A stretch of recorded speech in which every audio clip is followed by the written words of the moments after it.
Arak. Vah!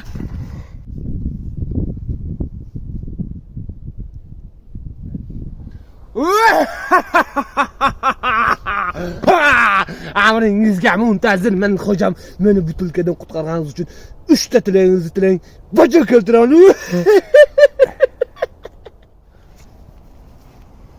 Allah bilan tishimni o'ngimay. Aniqmi? 3 ta tilagim bajarasan shundan ham. Albatta bajaramiz. Qana jinjoni nerga o'tir? Kakrasa shundan odam kerak edi. Bu yoqqa. Jin bu yoqqa. Yo alhaza.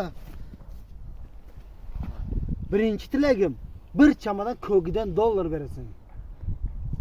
Yo'q, bo'lmaydi. Men savdo sotiq mamlakatlarda bajo keltira olmayman. Ikkinchisini tiling.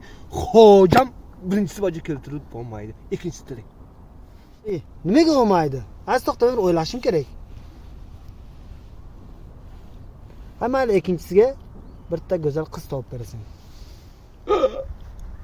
Buning iloji yo'q.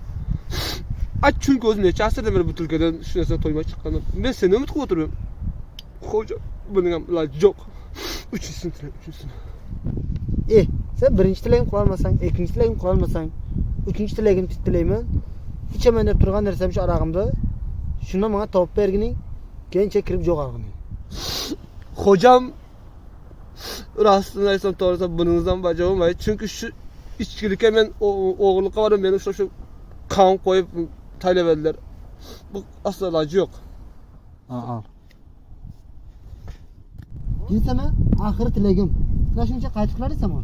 Butungacha qaytib kirmaydi. Kel qayt.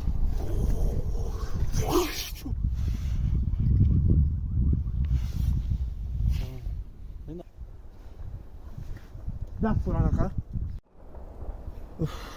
Tishimni o'ngim makina. Chunki u qaytmaydi.